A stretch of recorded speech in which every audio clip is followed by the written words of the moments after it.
others, right? Now, going into it, though, there are other smaller motives behind this as well. Imperialism is not going to be simply economic. It's also going to be seen through religion, because a lot of these early imperialists are going to bring with them missionaries, and they're going to be continuing to do the thing that they did all the way back into the exploration period, that God concept out of the God, gold, and glory, right? The thing about it, though, is that the motivations between God, gold, and glory haven't really changed that much from old imperialism to new imperialism, right? You can take those same exact three motivations and transpose them onto imperialism. The gold concept of the economic trying to get to these resources, right? Or like the economic value of trying to get to these resources, right? Is the same exact thing as when the Spanish discovered gold in like Mesoamerica, right? Or excuse me, in North America and South America, right? Same thing too, God, right? When Columbus was trying to spread Catholicism, so are some of these imperialists going to be doing the exact same thing, right? And then the glory aspect is about to play a big part in this as well, but military outposts, foreign markets, and things like that are going to be huge. And then also, I skipped this one as well. This is another smaller motivation. This bad boy known as nationalism, right? So nationalism is going to be a major play in this entire imperialistic motivator, because nationalistic fervor has begun to sweep throughout all of Europe, right? And what I mean by nationalistic fervor is pride in your people, group, country, place, location, etc., all that stuff, right? It's going to lead to countries being formed. When we looked at Germany and Italy, it's also going to lead to more imperialism, because literally places like Great Britain are going to want to have more colonies than everybody else so they can brag and boast about it, right? And you could even see a very, very good primary source right here, right? It's a primary source, a book written by a woman named Ernest Ames, right? Mrs. Ernest Ames, that was written in 1899, is an ABC's book for baby patriots. This is a book to give to children to help teach them their alphabet, and it literally demonstrates how nationalistic intensity is tied to imperialism. Because look at what C stands for. Most kids get books that say A is for apple and B is for whatever other B word. It always goes like banana, bear, blah. Now, anyway, but according to Ernest Ames, C is for colonies. Rightly we boast that of all the great nations, Great Britain has the most. All right, so now that is ridiculous when you think about it, that they're teaching children to be proud of how many imperial colonies they own, right? Now, the big thing about it, though, that we're now going to be getting into is the why now aspect, right? So we know that it is happening in the 1800s, but why now? Why specifically is it going to be taking off right around 1850, right? Now, notice when I say taking off right around 1850, the stuff that we're about to get into later in this flip is going to be taking place in the late 1700s going into the early 1800s, but it still applies, right? But imperialism exploded right around 1850 and leapt forward in a huge way, right? And a lot of it has to do with the fact that post-industrial technology is going to help Europeans spread way faster, right? For example, this bad boy, right? Anybody can fire a musket, right? And it takes like 2 minutes for the best a minute to fire 2 shots for the best in the world, right? Well, this gun right here is going to make its debut during the 1800s and is going to dramatically shift the power dynamic of imperialized areas and Europeans being able to take them over with ease, right? Now, the thing about it, though, is the thing that I'm talking about, or the gun that I'm talking about, is none other than the Maxim gun, right? And the Maxim gun is the very, very first fully automatic machine gun seen in Western civilization's history. Now, this bad boy, for those of you in the comments and the trolls that are out there right now being like, oh, the Gatling gun or the blah, blah, blah. Well, technically, those are not actually like gas-compressed, rapid-firing machine guns. They're actually a rotating barrel, so... Now, going into it, though, you have to understand that Maxim gun can actually fire upwards. Like, the earliest models can fire about 200 rounds a minute. The later models can fire 600 rounds per minute, right? And so you're talking about 600 bullets coming out of that gun in a minute, right? Now imagine you're going to a place where they don't even have guns. And what is that thing going to do for you, right? And there was this really, really screwed up poem that people used to recite to kind of demonstrate how much power and superiority that one gun gave them. And it goes, whatever happens, we have got the Maxim gun and they have not. Which is one of the most screwed up things you could ever say, right? Going into it, though, also, you're going to see steam-powered transportation be a massive advantage for the Europeans as well. Now they have things like steamboats, factories, machines. And now the kicker here, okay, like a steamboat, that's obvious of how it's going to be a big thing, of the why nows for the imperialist era, because literally now you have a steam-powered vessel that can easily sail you to where you need to go, right? But the one that's on this list that everyone needs to highlight, make it look like it's exploding, is this stuff right here, a type of modern medicine known as quinine, all right? Quinine is going to be a very, very important thing because it gives Europeans the ability to go and take over areas that they never could before because of a disease that was keeping them out, right? So this stuff right here is a plant from South America that actually makes quinine, right? And the thing about it is that the Inca had known how to use it for thousands of years, but had deliberately kept it a secret from European conquistadors, right? And so literally they were like, hey, don't tell those dudes about it, right? So, and they literally just didn't. They never actually let the word get out. But then slowly as the word began to eke out, and when the Dutch found out that you could actually grow that plant and make a solution of medicine to prevent the spread of malaria, it would be a really big deal, right? So that's the thing about it, y'all. Quinine actually solves and cures the symptoms of malaria, right? It doesn't cure the disease itself, but it gets rid of the symptoms that could actually kill you, right? So that being a, like, excuse me, so that in the back of your mind, now you got to think about, oh, wait, Mr. Terry, the Europeans want to go to places like Southeast Asia and Africa where mosquitoes were genuinely a problem, right?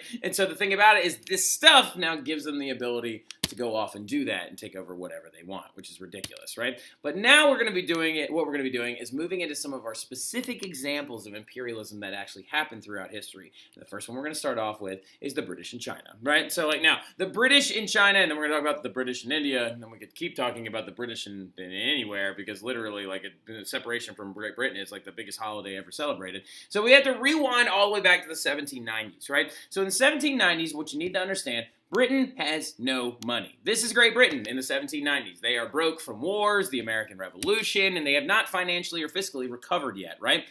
But on the flip side, China's the opposite of that. Like China actually was economically very prosperous, right? And they were practicing this thing called economic isolationism, right? Where literally the way that China saw itself and its market, next to economic isolationism, do me a favor and write a word that says closed, right? China was closed, not for business, but they were considered a closed market, right? And so economic isolationism, or being closed, means that literally China did not take its products to Europeans. They expected Europeans to come and get them, right? They were like, you can come all the way down here and you can get the porcelain we have, the tea we have, the silk we have, the stuff that you want oh so badly. You can come get it from us. We're not bringing it to you. That's not how this relationship works, right? And the thing about it, though, is if a European even wanted to arrive, they could only go to one city. And that one city was known as Canton, right? You could go to one city in China to pick up those goods, and it was called Canton,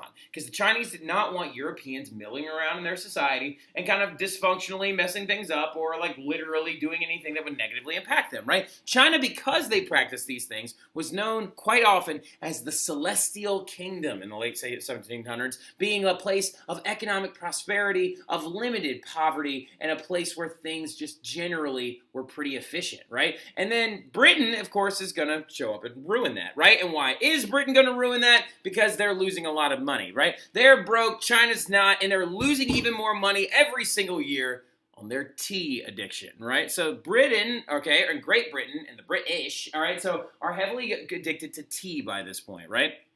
So what they're going to do is they're going to start trying to figure out a way to, well, first of all, better question, back it up.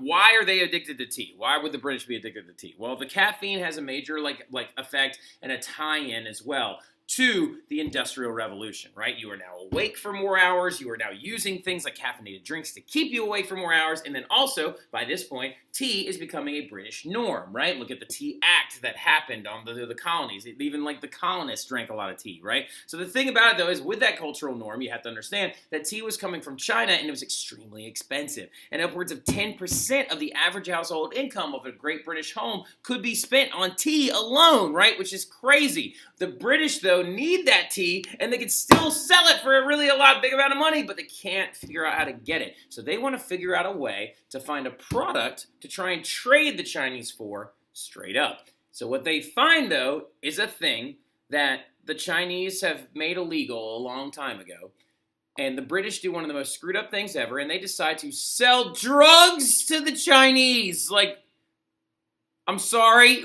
Yeah, like literally the plan was trade them opium for tea straight up, what the heck is the matter with you, right? The British literally plan to grow opium poppies, right, which are these plants right here that are used to make a drug known as opium, or if you're actually looking at the street drug version of it in the modern era, you're talking about heroin, right? And literally the British plan to grow these opium poppies in India, where they had large fields and enough agricultural setup to be able to get it done, right?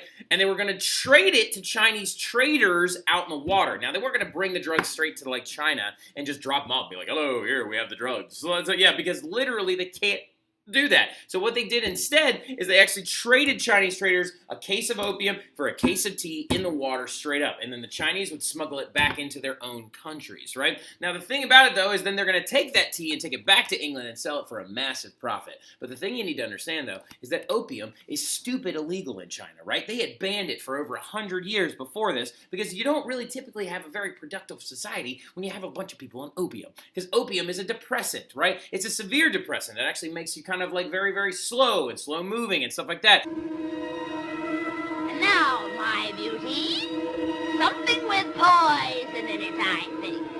With poison in it, but attractive to the eye and soothing to the smell. Poppies. Poppies will put them to sleep. Sleep. Now they'll sleep. Oh, what's happening? What is it? I can't run anymore. I'm so sleepy. Here, give us your hands and we'll pull you along. Oh, no, please. I have to rest for just a minute. Toto, where's Toto? Oh, you can't rest now. We're nearly... And so it's not going to be something that the Chinese want in their society. So it's been illegal for a really, really long time. Also, it can kill you. So, you know, that's a big deal. And it's highly addictive. And so literally the Brits are like, oh, you don't like it? It's illegal there? We're going to do it anyway. And then they just like literally just did it anyway, right? And so what this is going to end up leading, though, to is the outbreak of the Opium Wars, right? But what I'm going to do real quick is I'm going to stitch that video in real quick. But I'll see y'all soon. Y'all have a good one. Talking about how this is going to lead to a series of wars, right? Well, the reason why it leads to a series of wars is due to the fact that the Chinese government under the Qing dynasty at the time, right? The Qing dynasty had been getting weaker over the decades and things like that, and had also been in power for over 100 years. The thing about it, though, is that the Qing dynasty tried to actually bring an end to this, right? They hired a very, very educated set of admirals and customs officers to try and figure out how they were going to stop the illegal importation of opium through their ports, right? And through their closed system. Well, the thing about it is that they do realize, and they figured out very early where the opium was coming from. They knew the British were bringing it in illegally, but the biggest thing that they wanted to do was try to avoid war, and they wanted to just try and seize any illegal opium that they could find on these boats, right? So if they found any illegal chests of opium or any illegal deposits of it, they would take it out primarily, and they would usually bring it onto the beaches and destroy it, burn it, or throw it into the water, right? They would actually throw it over the docks into the water.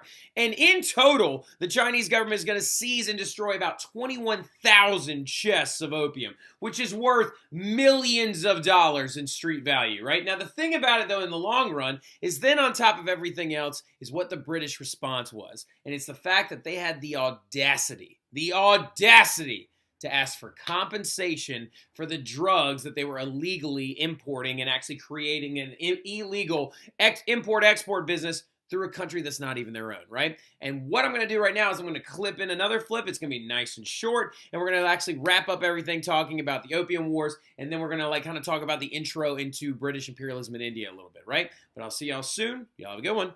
Though is Britain, I don't think you really get to say you want money for illegal drugs that you had no right to be trading in this area in the first place, right? So when we look at this as well, this was a letter that the Qing emperor actually wrote to Queen Victoria, the monarch of England at the time, to try and get her to make the East India Company stop doing this. And apparently she never got it, right? So like now, which was absolutely ridiculous. Now the thing about it is when the Brits demanded compensation for their drugs, and then the Opium Wars break out because the Chinese government refuses to pay it, right? Now the very first Opium War ranged from about 1839 to about 1842, and the second one is going to range from about 1853 to 1860. Now the second one is going to be started because of like arsenic and bread and like a lot of other pointing fingers and also the like couple revolts that are going to pop up and stuff like that.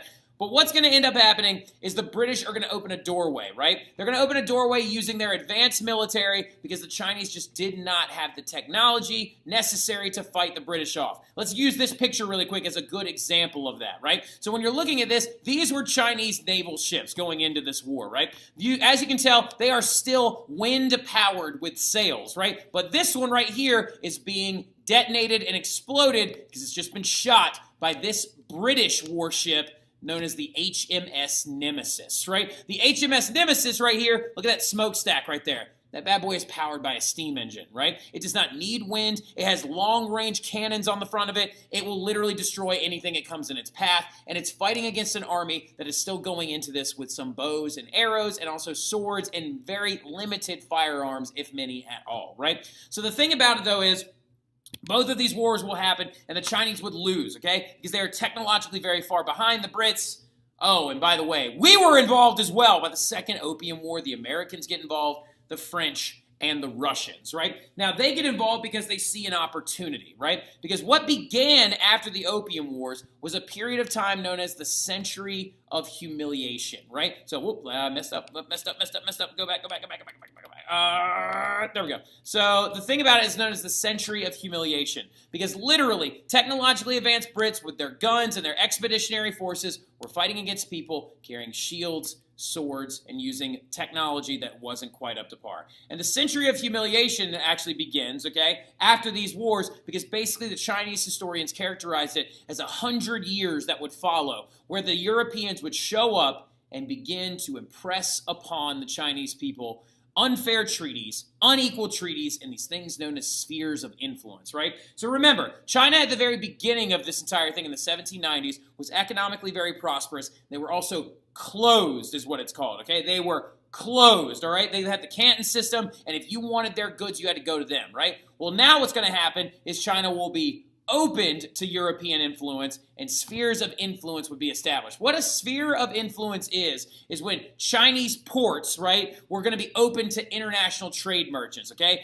They weren't subject to Chinese laws. They were only subject to their own country's laws, and China had to pay them. So this is what a sphere of influence looks like, okay? So you see all this green right here? Those are British spheres of influence, right? The area the Brits got out of these opium wars where they could actually suppress the Chinese people who lived there and actually use all their ports to their advantage, okay? Japanese sphere right there. We'll talk about Japan a little bit later on, which is a very interesting little prospect. The French sphere down here in Indochina, which is now known as Vietnam. The German sphere right there, which is actually at the corner of the Yellow Sea. And the Russian sphere is right there. It's going to lead to a big war between them and Japan a little bit later on.